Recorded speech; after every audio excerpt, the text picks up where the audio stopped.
Good evening. I'd like to call tonight's meeting to order at 5 o'clock. Looks like we have a quorum, so I'll go ahead and take roll. Doug? Yes. Justin? Justin will not be making it today. Anita? Here. Sean? Yes. Gina? Here. Arsenio? Here. Maria? I'm here. Pretty? Pretty will not be joining us. Okay, and Jennifer? Yes, I'm here. All right, if we can go ahead and start with the student information update. Oh, can we take a quick roll call Of the students, yes, of course. John Amir? Here. Marley Lee? Here. Zach? Here. Raven? Here. And Jordan? Jordan will not be joining us today. Okay, so if we can get started with the student reports, starting with Early College Academy.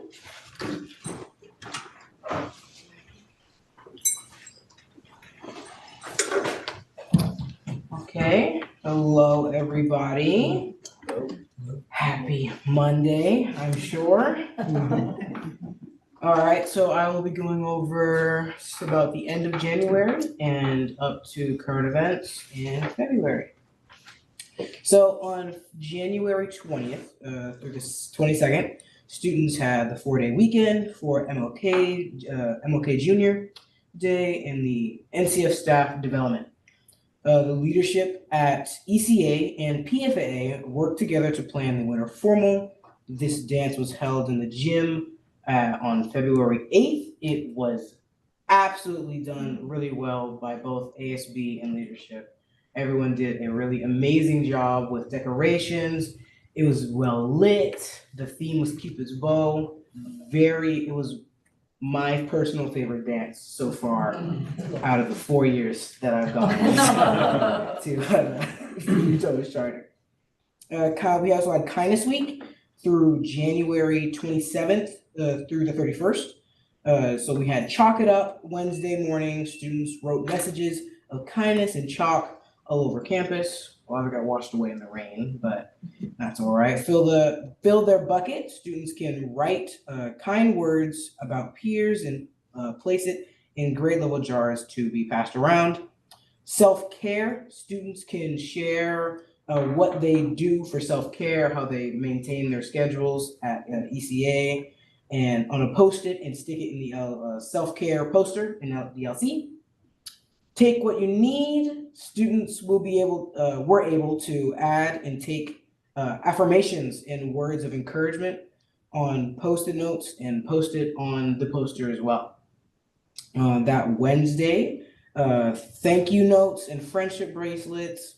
During the lunch period, I made like 2-3 bracelets for some friends. I got like 3, so I was happy. I'm not wearing them sadly, but it's all right. Leadership is also it was hosted during our lunchtime. This weekend is a 5-day weekend for ECA students, and ECA staff will be working on staff development on Thursday. President's Weekend is Friday through next Monday.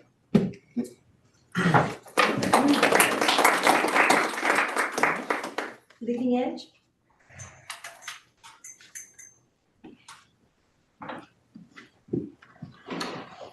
Hi everyone, I'd like to start off by saying Happy Black History Month to everyone.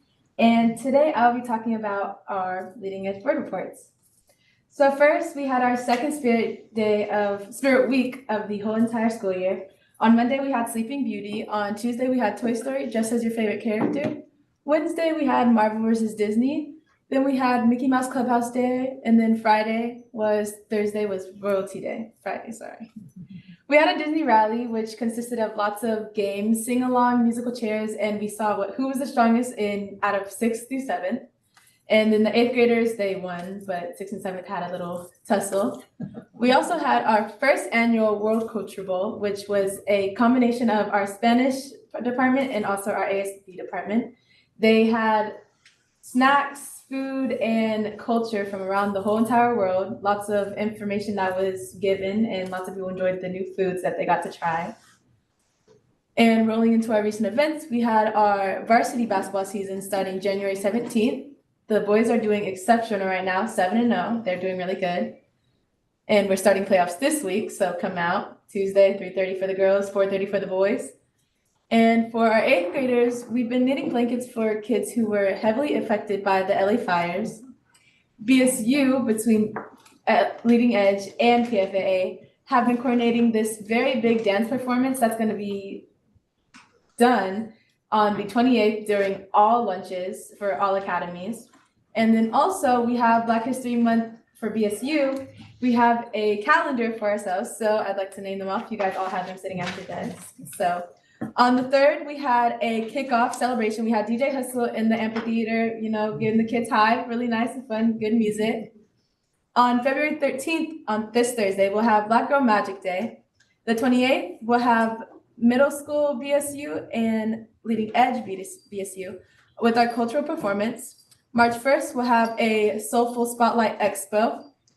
February 24th through the 28th is going to be our Black History Month Spirit Week, and I encourage everyone to participate. It's going to be a very nice time. Pictures, lots of them.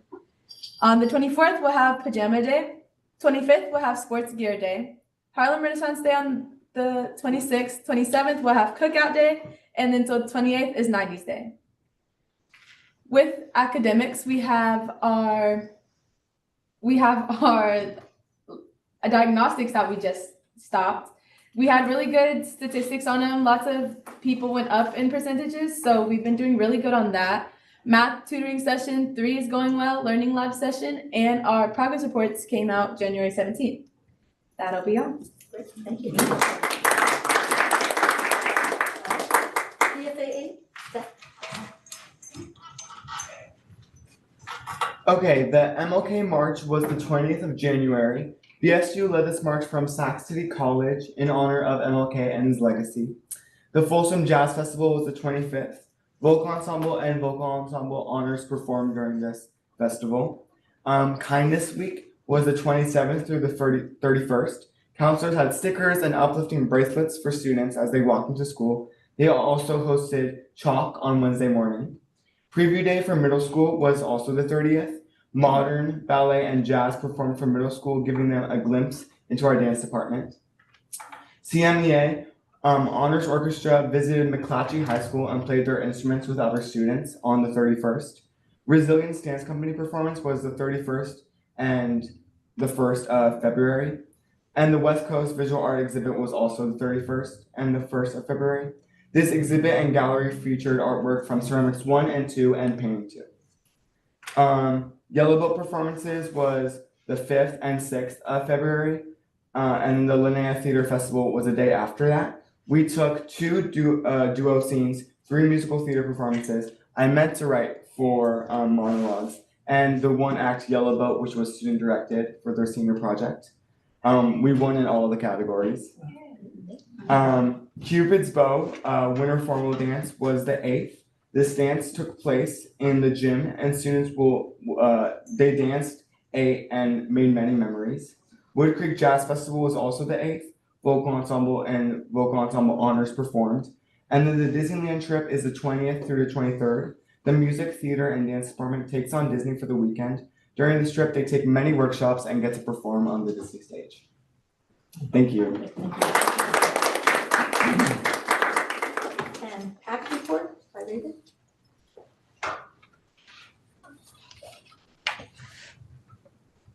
Hello, nice to see you again. My name is Raven Young, and I'm the student representative for PACT Academy. On January 7th through 17th was the iReady Diagnostics for all grades.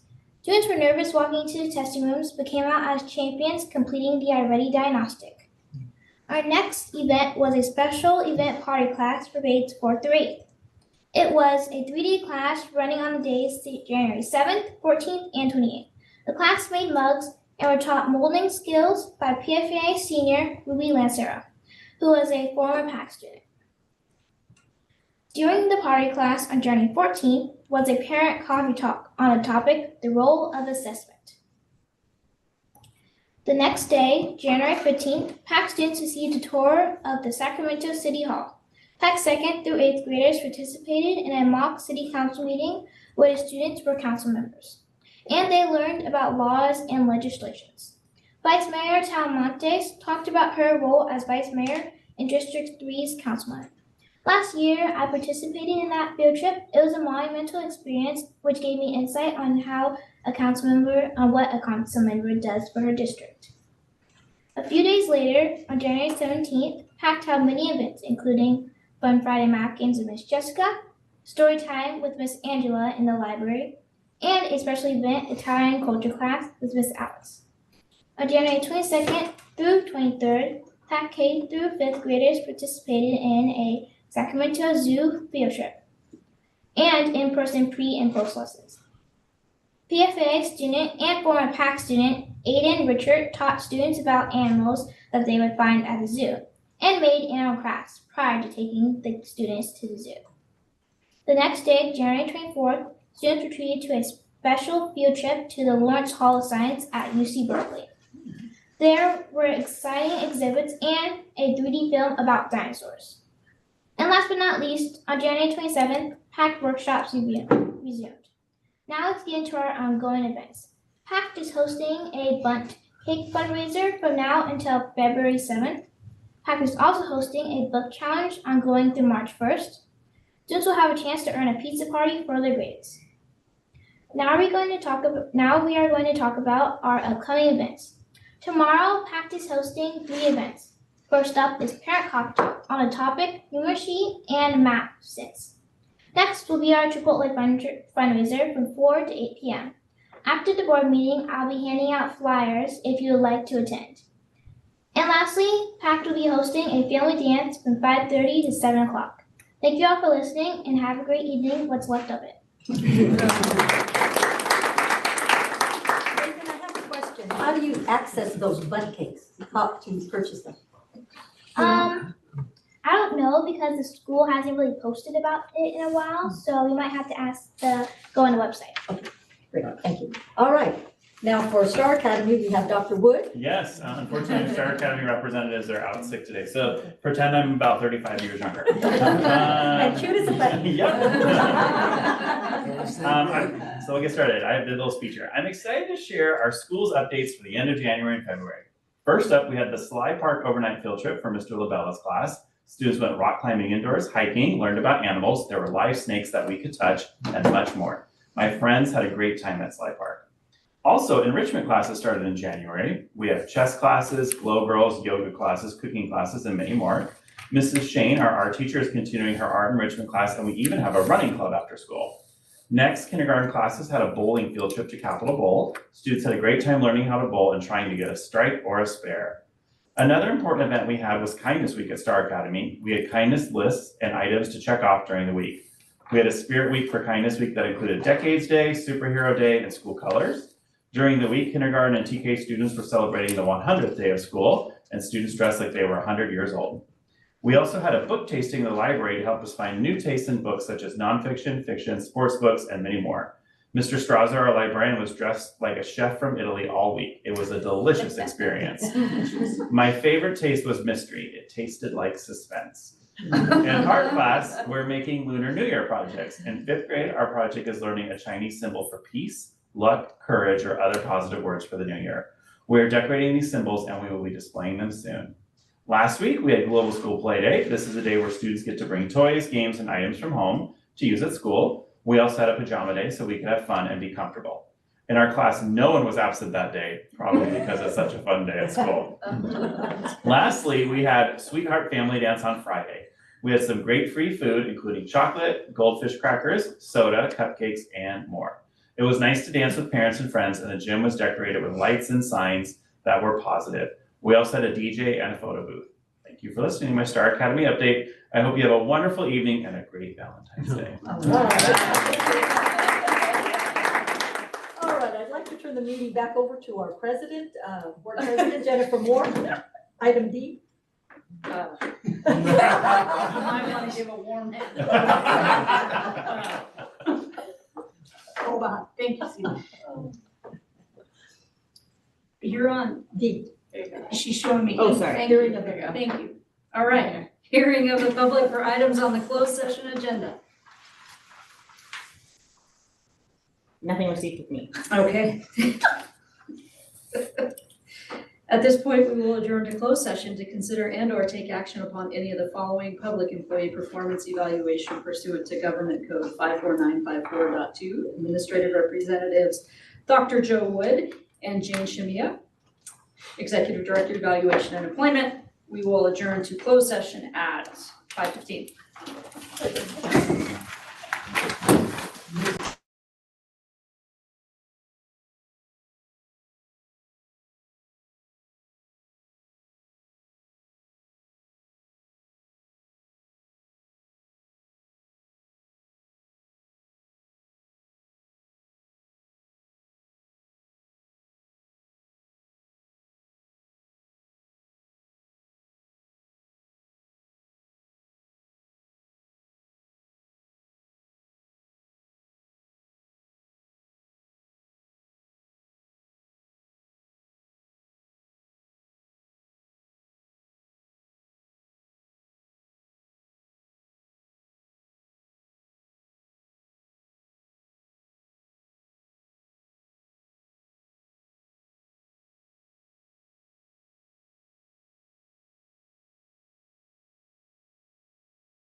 I'm supposed to say?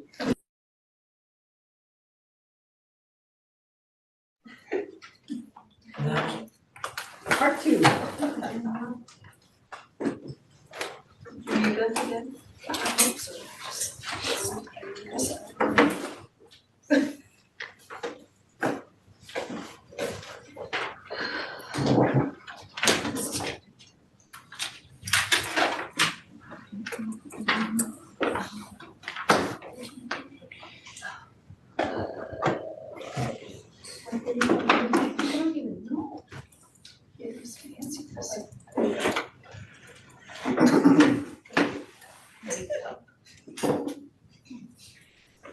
Okay, I will reconvene open session at 6:53. No action taken during closed session. May I have an approval for tonight's agenda? Second. Thank you, Doug. Thank you for the second. Roll call vote. Doug? Yes. Justin is absent. Nita? Yes. Sean? Here. Matthew? I mean, yes, or Is that was I think. Okay, Gina? Yes. Arsenio? Yes. Dr. Mayorallo? Yes. Preeti's absent. Jennifer, I'm a yes. All right, consent items, questions, comments? Nothing? Okay, we're moving along. May I have a motion to approve tonight's consent items? So moved. I'll second. Stop. Roll call vote. You guys making Ziva so happy. This is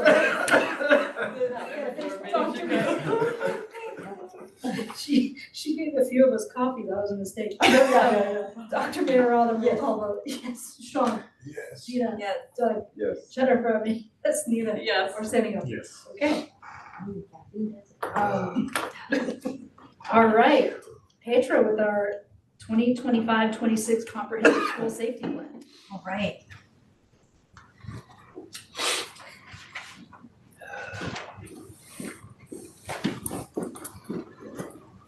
Well, good evening to you all. It's great to see you again this evening.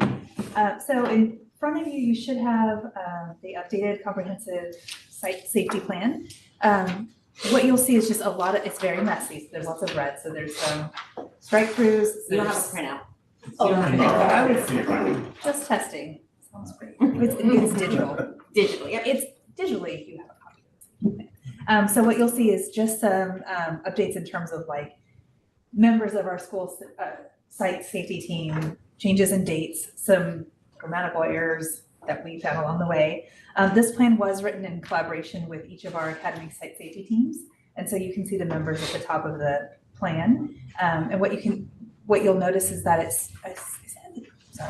what you'll notice is each of our safety teams is comprised of a group of administrators, teachers, and certificated staff, and classified staff members, all because they have very different perspectives on each campus. And so you'll hear their voice interwoven through this one. You will also see that the cell phone policy was crossed off, but it was only because it was our old policy. So I know you all approved the cell phone policy, so that was uploaded in here. Some additions to dress code to align with our board policies. One of the most significant changes to this year's comprehensive site safety plan is that was it in the summer, Joe, that the instructional continuity plan, some legislation came through and it essentially says, what is every school's plan if we have to go to a shutdown similar to like COVID? And so we have to outline our plan. In this many days, we will do this. In this many days, we will do this. So you'll see letter V is our instructional continuity plan. So that's a pretty significant addition to this. That's about it in terms of big changes. Looks pretty similar to years past. The only thing I will just add about the instructional continuity plan is the legislature did something very strange this year in that they said we had to have the instructional continuity plan added to our 25-26 school safety plan, which you have to approve by March 1st.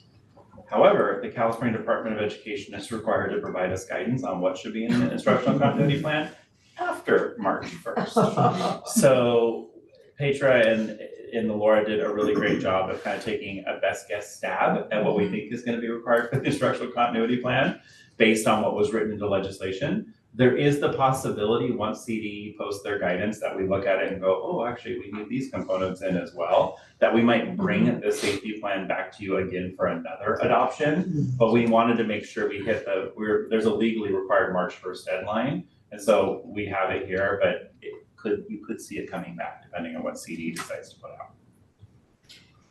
Quick question. So some of these sections are student only, but then some of them cover staff as well, right? And like, for example, I'm just on 8 motivated behavior. It says safe learning environment for all students. The board is committed to protecting the right of every student. Do we have a section, and then like school-wide dress expectation, that's student only. Do we have these sections covered in an employee policy as well? So safety, the California Site Safety, there's a template, and these are the requirements that are called out specifically in that one. So these are the components that are required, but we do also have that language in our employee handbook as well. Okay. And then we also have our student handbook. So I agree, it does feel kind of like a hodgepodge, but this is what's outlined in the template. Okay. Code. Okay. Yeah, great question. I will share, Steve and I we're taking on a fun task next year. We were, with the continuity plan, I had asked a couple of local districts to see their plans, just to see if we might be on the right track. And what we found was NUSD actually has a very comprehensive site safety plan. It's, I think, 100 and some pages, but it's got everything covered in it. And so Steve and I are going to tackle that next year. So I hope you enjoy this short one, because next year it's going to be a little bit bigger. But I think it will be a lot more robust and a lot more detailed in terms of reunification plans. That's something that this doesn't have right now. But just so we're really clear in our community, sees the whole plan that we have. I had a couple things on here. I was reading through it, and on page 8, I know we put the acronym for SIMS ICS, but NIMS was missed. Mm-hmm. So if we can add that. Yes, and Ziva gave me a heads up on that when you were in closed session. Oh, so okay. Yes, yep, Yes. absolutely. Thank you for catching And that. then she also, the other one where I know we crossed out teachers and we put educators, but then we referenced teachers still in Yes. certain sections. That's a great question. I appreciate you calling that out. So we did change it from, I think it's, the language in terms of educators are all committed to keeping kids safe. The part about when you look at notification of dangerous pupils, that's actually California Education Code calls out teachers specifically. And so that's why we left that language in there.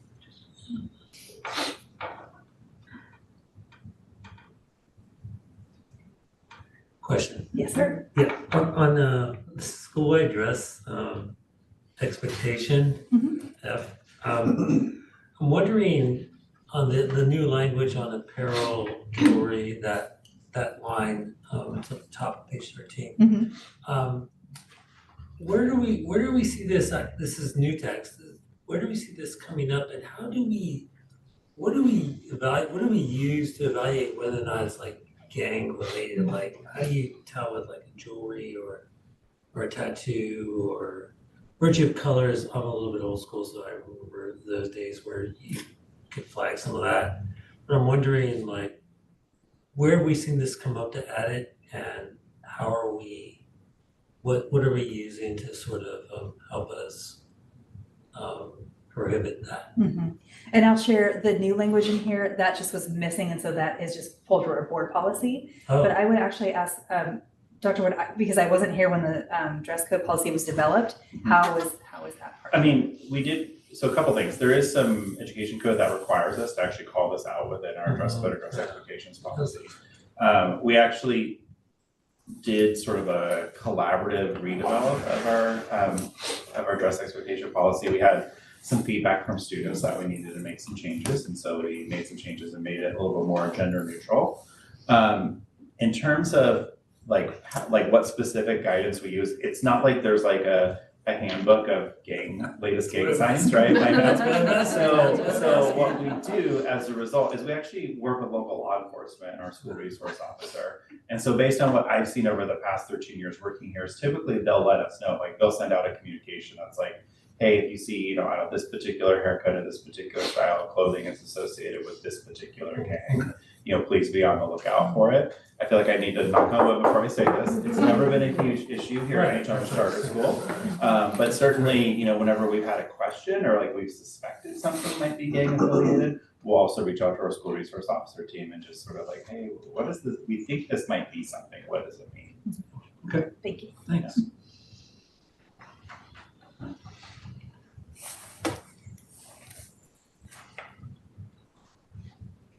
Everybody good? All right. Let's see, may I have a motion to approve our 2025-2026 comprehensive school safety plan? Don't everybody jump up at once. So moved. Thank you, Dr. Farrell. May I have a second? Thank you, Doug. Roll call vote, Maria. Yes. Sean? Yes. Gina? Yes. Doug? Yes. Jennifer, yes. Nita? Yes. Arsenio? Okay, Thank you. thank you. Thank you. Next up, So Laura is out sick tonight, so I'm actually taking this one for her. So last year, the legislature decided not only do you need to review and approve our annual LCAP every June, that you also need to receive information about a mid-year LCAP, which is just basically kind of where are we at halfway through the year in terms of data. In December, Laura presented all of this information to you. The one thing that we can't, being really clear and transparent, the one thing we can't really get straight from CDE is whether it's just a matter of presenting it to you or if you need to formally approve it. So to be on the safe side, you got it presented in December and now we're having you formally approve it tonight. And that way, if 18 months from now, an auditor asks us for the meeting minutes where the board approved the mid-year LCAP, we can point to this. awesome. Any questions?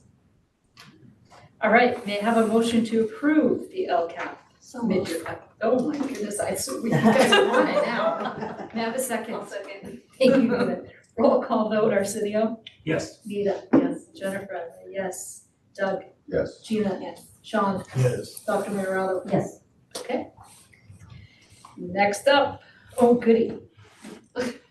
Approval of 24-25 audit and 2024 federal and state tax return contract. These are just the contracts, so you'll see in your packet, there's two components to this. So one is for this year's audit services that will start in around April, is what if we're lucky on there, and we'll continue into the next year. And then for the corporations or nonprofit corporations tax filings that will be handled in that spring.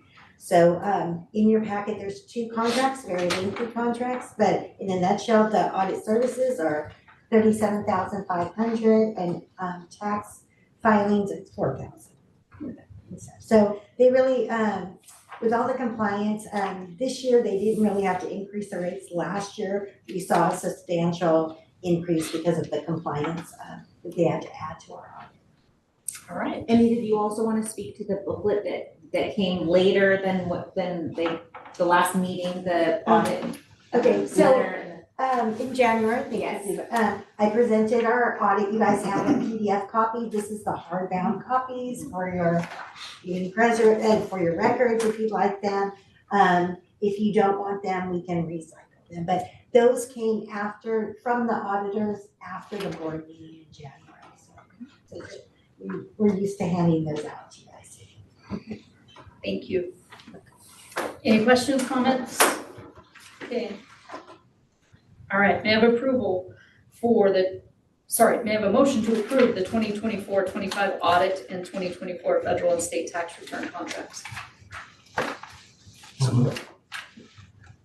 Second? Oh, you did? Who did? I heard it both Darcy. sides, man. I heard Doug. Second, Arsenio. Second, Arsenio? Back first, Yes. Arsenio. I have to adjudicate that. Yes, you do. Okay. Dr. Maravalo? Yes. Sean? Yes. Gina? Yes. Doug? Yes. Jennifer? Yes. Nita? Yes. Arsenio? Yes. Okay. Yeah, I gave you first.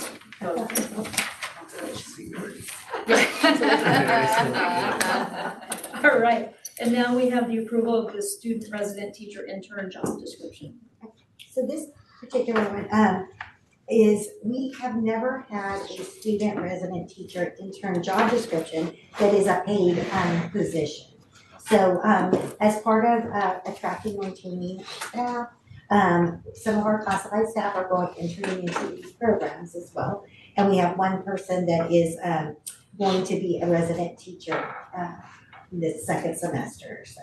So Under consent items, you approved the classified revised salary schedule, which added the hourly rate. So this is still considered an hourly position while they're going and getting the residency for the teaching program. We had a psychologist intern job description, but that was an unpaid one. So this is the first time that we're offering a paid option for this classified. All right, may I have a motion to approve the student, resident, teacher, intern job description? So move. Thank you, Doug. May I have a second? Second. Thank you. Need a roll call vote. Arsenio? Yes. Nita? Yes. Jennifer, I'm a yes. Doug? Yes. Sean? Yes. Oh, I skipped. Are you a yes? Okay. Dr. Maravalo? Yes. Okay. All right, business office presentation. I think this gives you.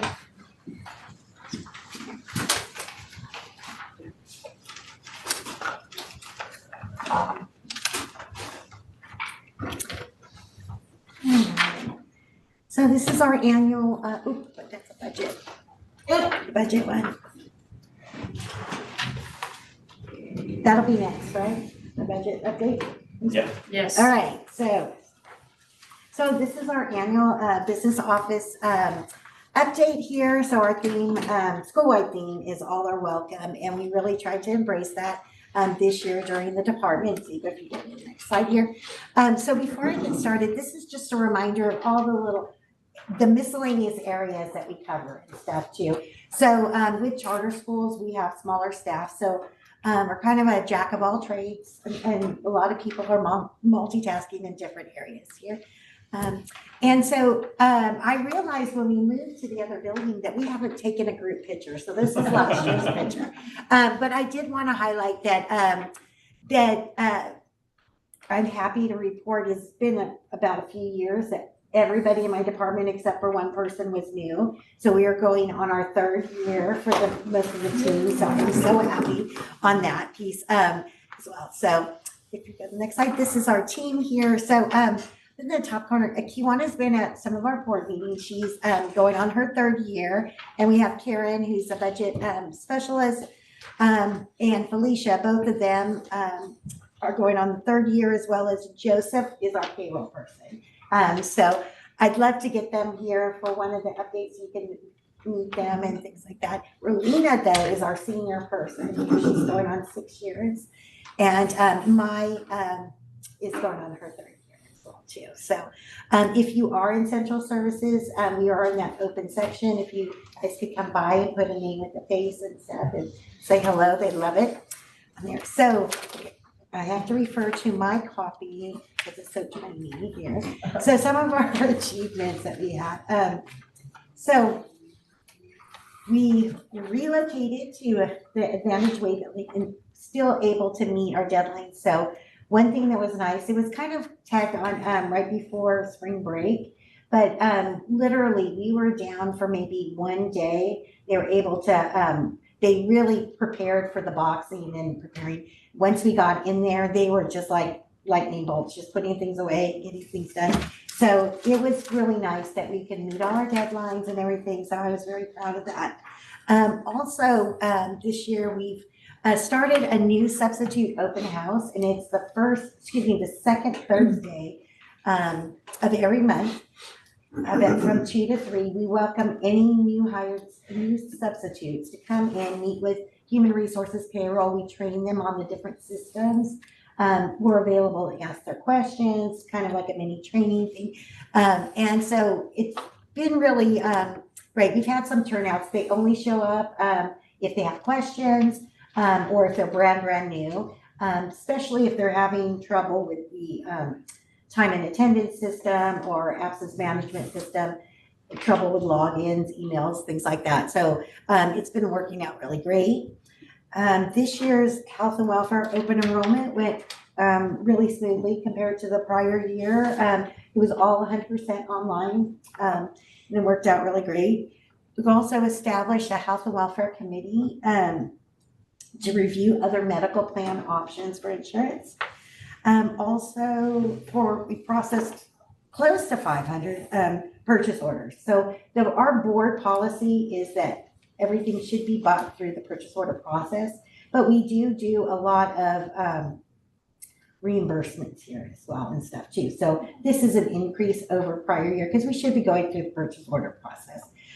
So my purchasing person wanted me to put it in there as well. Close the books for last year. We had no findings and we're able to start up the new school year, including all those new orientations, participating with dad and meeting with staff. All of our business office forms are online with Inform K-12. And then we focus a lot on professional development, and we collaborated with TOSAS to start a mid-year orientation. So we found a need for some of our late starts, including substitutes, to really be trained on what Natoma's expectations of them are. So they really appreciated that, and especially for the substitutes, we're thinking about having another one before the end of the year. Next one, so upcoming goals. So with the business office, things are always changing and stuff. So our top two goals is focusing on cross-training, especially since we have semi-monthly payroll. Every time you turn around, it's a payroll deadline. And so Joseph really has to look at when can he take his vacation. It'd be nice for him to take a whole week at a time, but sometimes he's like tagging it on with a long weekend. So we're really focusing on cross-training for payroll and human resources first. We've already done some training in purchasing and accounts payable. And then also continuing staff development and refining our procedures as things change. We've been participating in a lot more job and career fairs. And a reminder to mark your calendars for our third annual charter school career fair. Will be at Star Academy campus March 15th. It's from 9 to 1 if you guys want to stop by. This year, Rockland Academy is coordinating everything, but we're hosting that event. We're going to continue to work together as a team and strengthen our relationships. The other exciting thing too is we're working with our data manager and My School Bucks. We're adding a My School Bucks Anywhere to allow on-site payments with credit cards, things like that. So we have the equipment now. We're working on linking it to PowerSchool. What's going to be nice about that is that if you're a parent and you know how you have like maybe a My School Bucks login, a PowerSchool login, you just go into PowerSchool, there'll be a link so you can access My School Bucks. And so still, if you're paying cafeteria or going and paying our stores, you can still see that. You'll also be able to see all the payments you've made through the PowerSchool website as well. So it'll be a little bit easier for our parents on there. Also, we are working with a new broker, which is our medical broker. And then the other thing too is we have a business office representative, Kimana, who is part of the AI ambassador team to represent, some of our needs as far as we look at how we're going to use AI moving forward in the workplace and stuff. So that's, I think I'll open up for any questions. I have a quick question. So the new substitute open house, you said it's second Thursday from 2 to 3. How does that work with substitute teachers that may be teaching during that time? Oh, yeah. So basically, usually when they're onboarded, they'll get the flyer to let them know of an upcoming time. Yeah, if they miss it, they just go to the next one, or they make an appointment and we'll just have a one-on-one with them and stuff too. So, because usually at 2 o'clock, elementary still in session, they're just getting out at 2:30, I think it is, or so. 3 o'clock. Oh, 3 o'clock. And typically you'll have them attend open house before they start Sunday. Right. Okay. So this is as part of their getting onboarded and ready to go. Okay, so that's not that mid-year. No, the mid-year one, we made sure it was after school. Yeah, okay. Yeah, so, but anyway, they always have the option of a one-on-one, Okay. and stuff too. So. Any other questions? All right, thank you. Budget, the governor's budget proposal presentation is next. Yes, okay. Lots of information here. overall pretty good.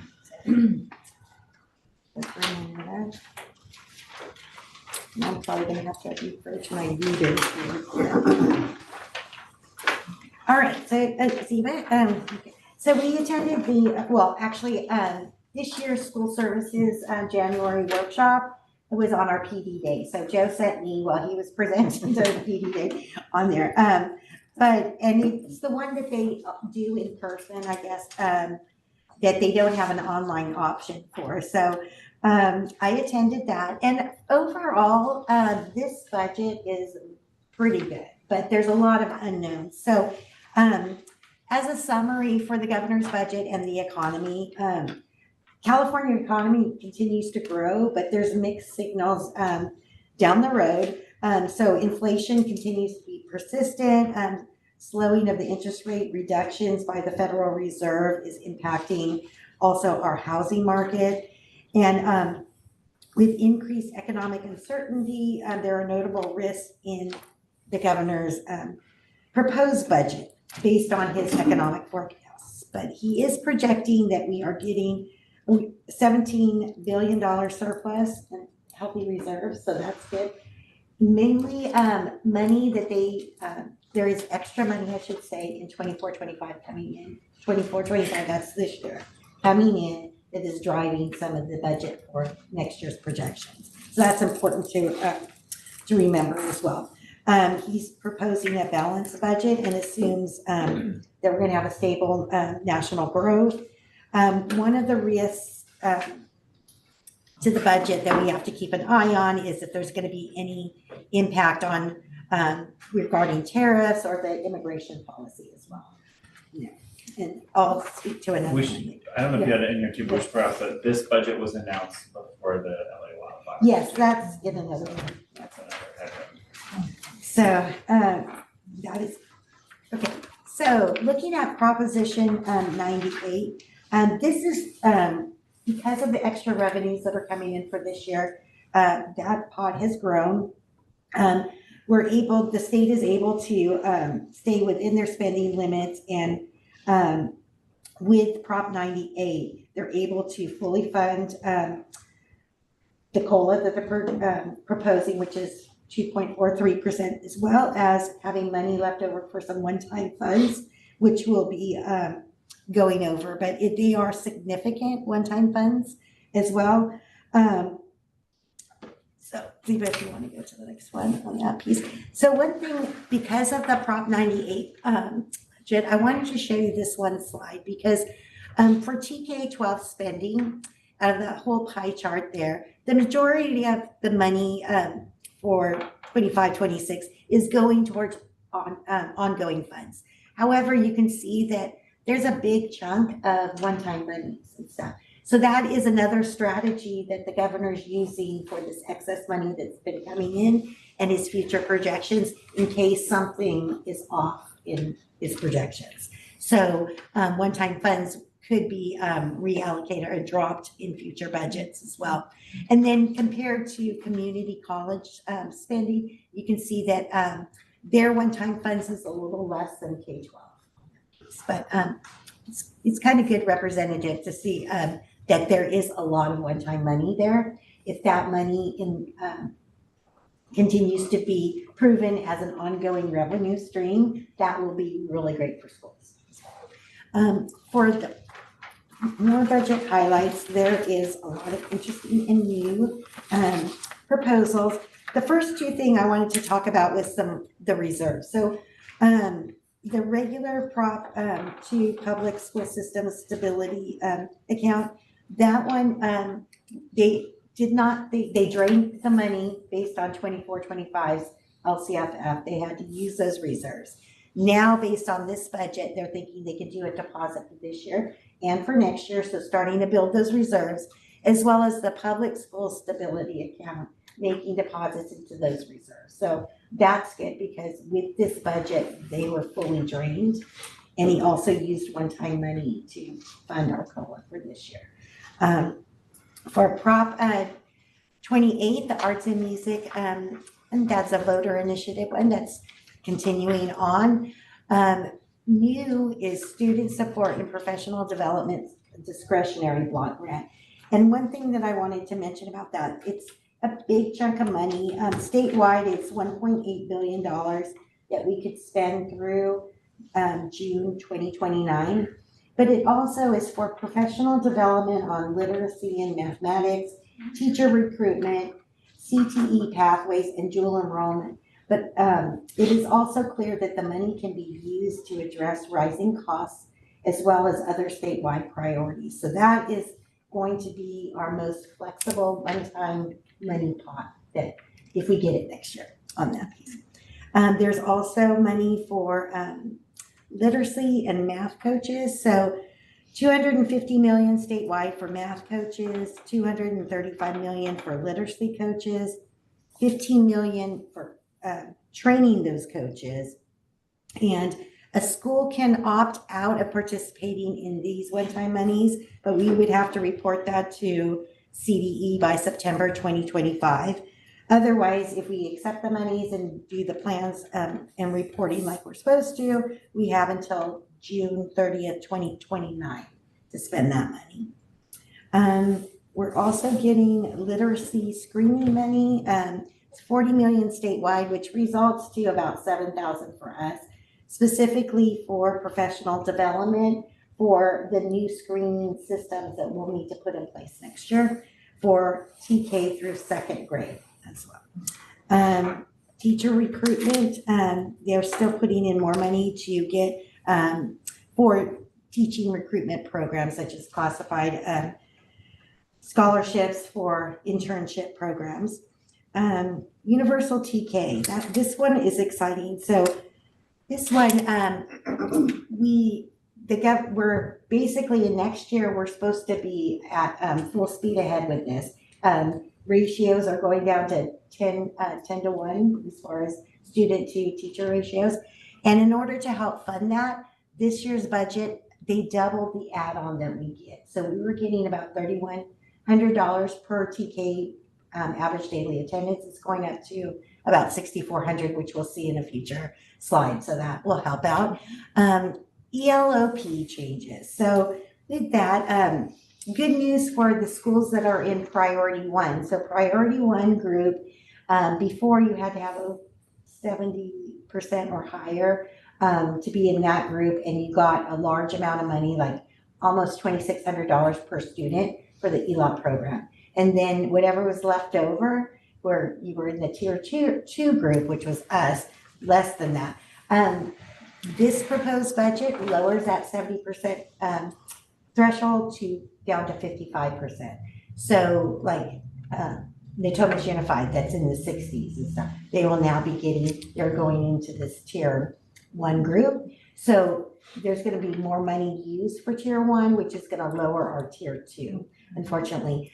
This year we're getting about $1,500 per student, but as that tier one group expands, it's going to decrease our per pupil funding. So we don't know yet what that effect is going to be. And then fully funding universal meals. So the good news for that, even though we get our child nutrition through Natomas Unified, the good news on that piece was that in last year's and previous 2 years' budgets, because they switched it to everybody gets a free meal, it was impacting the state's budget, and the state was showing that they were underfunding that program. So they fully funded it, projected for 25-26, and that's good news because it will not cause any potential impacts on our other programs that we participate in. And lastly, one thing I didn't have on the slide was that we are getting some more learning recovery emergency block grant money. So we are spending down what we had this year. We might have a little bit of carryover, but statewide, they're giving us an additional $379 million. And we will have until June of 2028 to spend that money. Basically, that money represents what they cut us a couple of years ago. So they're giving it back to us. And It comes with a needs assessment that Laura Barriel is working on, which will also be folded into our 25-26 LCAP. And that's a requirement for us to do. So if you can go to the next one. Okay, so with that, the LCFF, it looks like according to the numbers that they're projecting, that 22-23 was an anomaly as far as falling short on meeting the COLA-only environments. So projected in this multi-year budget of the governors, they are fully expecting to be able to fully fund the COLAs that they're projecting out there, which I'll show you in a minute. Also, there's a question as to if categoricals are back. Before Governor Newsom came in, Governor Brown had wanted to have this local control funding formula, giving local agencies more flexibility. Now with these one-time pots of money and stuff, some of the legislators are wanting to earmark it for special things. So we did a lot of work to get rid of those categorical programs. I don't know if they're going to come back. And then also, as I mentioned, universal TK, we're going to be having the lower student to teacher ratio, and we're getting the additional funding for that as well. So overall, in a nutshell, which Joe was alluding to right here, is that, so good news, fully funded COLA, and the governor is keeping cuts away from the education budget, and we have lots of new one-time money. The bad news is there is that tax extension for residents in LA County. So we don't know what the results are going to be. If you remember, his last tax extension in 22-23 caused a spiral effect, and he was really off on the projection. So we don't know on there, but COLA is going to be at the 2.43%. And so I added this slide on here because you might hear people talking about this, but because of the new money that has been showing up for this year and the projections that they've redone, they've rebenched 24-25's Proposition 98 high, so this current year. And so what people are arguing about behind the scenes is that before the enacted budget was the 115 billion, when they calculated, it's projected to be at 119 billion. However, the budget document is planning to fund only 117 billion and for this year, which means that there's about 1.6 billion difference that they're saying, where's this money? Are you going to, give us more? Up to the 119 billion. So you may hear some talk about that. That should be revised, or it should be resolved by the May revise. Okay. So for the LCFF components, just as a reminder for some of, and we do have some new board members. First, you start off with a base grant amount, and it's a per level amount. We're good, and then you apply the COLA, which is going to be the 2.43%. Then there's two grade span augmentations. One is TK through 3, 10.4%, and then the career tech education for 9th through 12th grade, which is another 2.6%. Then after that, depending on your demographics of your school, we'll add supplemental and concentration grant money. So, and it's based on the unduplicated pupil percentage, the UPP. Now, concentration grant, you have to be over the 55% in order to get that. We do not get it. And as a reminder, the UPP is based on your English learner, free or reduced meal program eligible, foster youth, or homeless. So the next slide kind of gives you the amounts projected for next year. So you can see the 24-25, what our ending base grant is, adding the COLA to get the new 25-26 base grant, and then the grade span adjustments, and then the percentage of add-ons for supplemental and concentration grant. And then that's the TK add-on right there was 6404. So like I said, that one doubled. If you go to the next slide, please. So for Natomas Charter School, we're projecting our P2 attendance for next year to be 762.25. So that will give us an average of over $12,000, $12,443.59 for about almost $21.2 million. So it's an increase of over $407.89 per ADHA. So go to the next. This is also the rest of the school services financial dartboard, where you can see current year and then the next year's projection and 3 years out what the COLAs are planning. So for the future years, those have increased compared to what the state adopted budget was back in the summer. You can see CalSTRS rates are going to remain so far steady. CalPERS, you can see the fluctuation there, and then unemployment, the lottery rates, and mandated block grant rates. Go to the next slide. Mandated block grant and special ed are two programs that we have that are going to get the COLA. Next.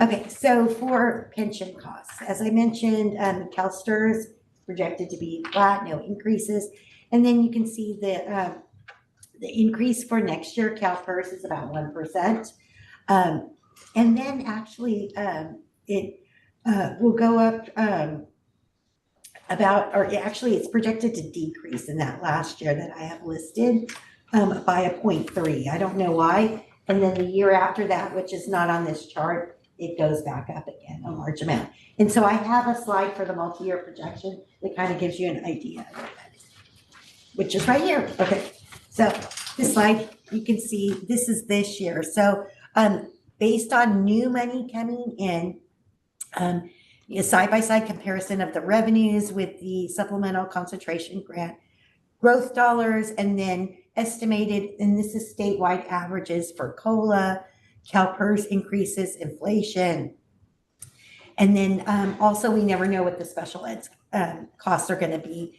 But also new added on here is liability insurance. That is really going through the roof on some of these accounts, and it's something that we have to be mindful of.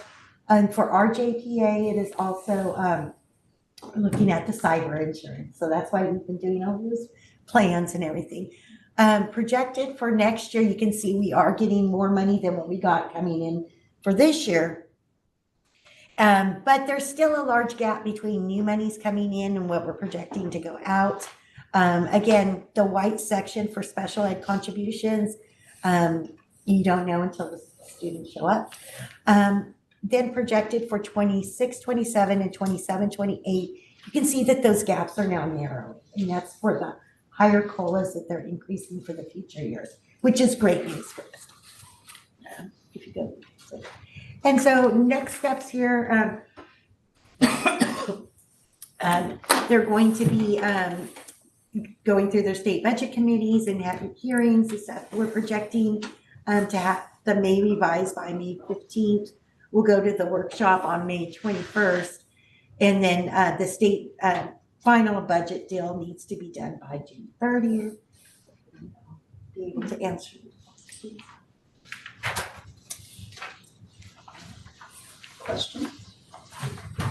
But it is a pretty good budget. So we just got to hold the projections materialize as far as growth money. All right. Okay. Thank you. You're welcome. Dr. Wood. Enrollment report. So this is your monthly enrollment update. So if you just kind of look down, there we go. Okay, so basically Leading Edge is currently at pretty much full enrollment, although talking to VASA, they have one or two, I think it was one spot in 6th grade that they were going to be offering. PACT is sitting at actually 118 versus 117 at the end of July. PFA is in the process of offering some vacancies in middle school. Excuse me, Star Academy is sitting at 601, and then ECA is sitting at 118. So that's just kind of where we're at with current enrollment. We'll keep enrolling students until the start of the third trimester, that's what I'm looking for. The third trimester for Leading Edge, or the start of the 4th quarter for the other programs. The reason we do that is it's really hard to enroll kids in the last quarter and get them on speed, that sort of thing. And then while we're on the topic of just talking about our enrollment, just a shout out to Adriana Vasquez, who's our data manager, and our whole front office teams, and especially our PFA staff, because we just got through doing 1,600 applications in the lottery, and it went really smoothly. And I'm very impressed with all the work of the team. Well, thank you, Dr. Wood.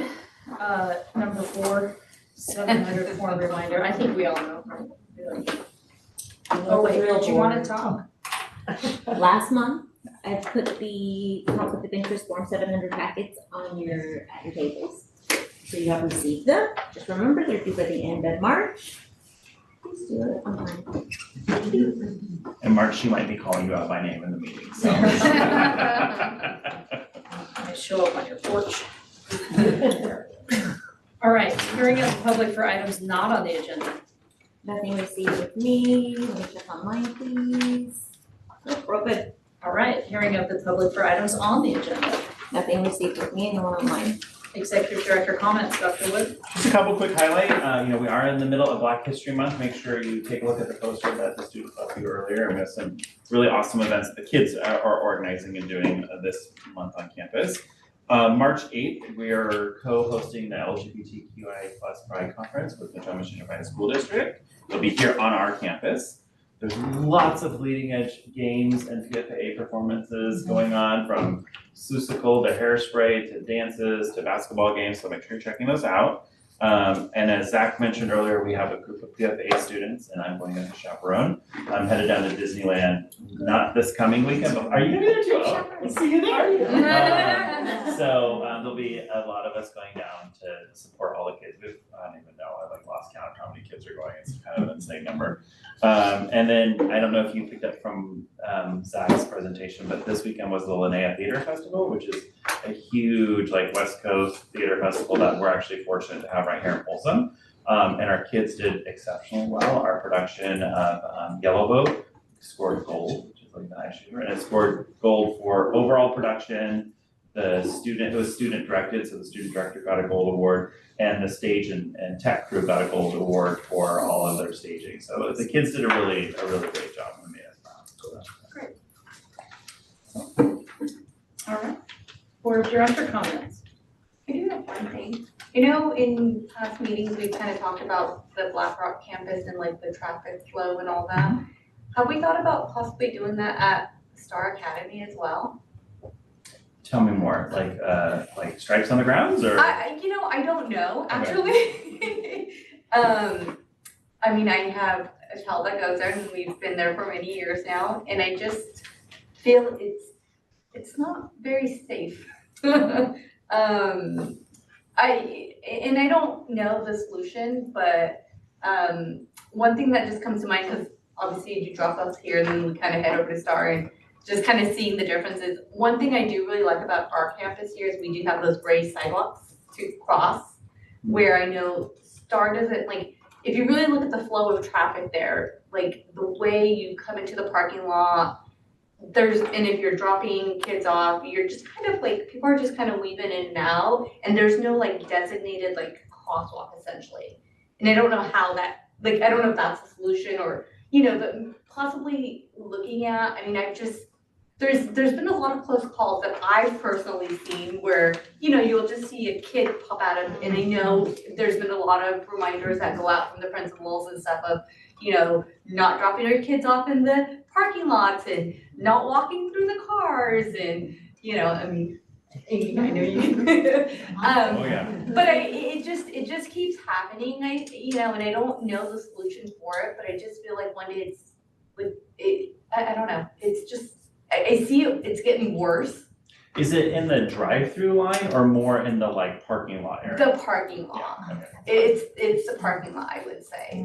We don't use the drive-through very frequently. It's usually, we park the car and I walk my kid across to the, but there's no real path. And then when people park across the street, right, they just kind of walking through where all the cars are coming in as well, right? So it's just, I don't know. And I don't know, again, I don't know what the solution would be, but I just see them on a daily, and it's just kind of Take a look at it, see what Yeah. there's anything we can do. It is somewhat challenging because we have communicated many times to parents that Yes, the parking lot is not a drop-off zone. 100%. And then when a staff member goes out and talks to them about it, they decide to, verbally abuse the Oh, staff yeah. member rather than receive their feedback. Sure. So, it's, I think to a certain degree, we might be somewhat limited in what we can do. And our focus has really been on the drive-through line and making sure that is as safe as possible. Right. Because the kids are under the care of their parents when they're in the parking lot. But yeah, we can take a look at it and see if there's something we can, And there really is only one lane. there's two. Two, is there two lanes? And Well, we there's have- one dropping off and then kind of a passing through lane. Okay, so two, right. It's doable. People need to not all bring their kids at the same time. Yes. And there is a little bit of a parent culture of we're just gonna do what we wanna do. Yeah. In spite of Amy and Diana and Petra sending a million emails. Sure. And so, yeah. We have it over here too. We've had to, I don't know if you've noticed, we've had to put cones out in the curb. Because even though we've told people multiple times it's not a drop-off zone and children are going to hit there, they still keep doing it. So Right. now we just put cones out that Right. prevent you from parking there. And Petra's been working with, Petra and Boss at this campus are working with SAC PD on doing some parking citations and tickets because we're sort of like, we've tried it all. Definitely. I think you just drove one of my board of director comments for tonight, and that's please don't verbally abuse our staff. They're here to help, they're here Yes. with really huge hearts that care about our students and support them, please, and set good examples for your children. Thank you. Thank you. And with that, we're adjourned. What time? What time are we adjourning? Future board 7:44? agenda items. Oh, we didn't do that. Yeah, We'll future board. defer board chair for that. What? Future board agenda. Just future board agenda items? Okay, then I will adjourn our meeting at 7:44. Yay, thank you.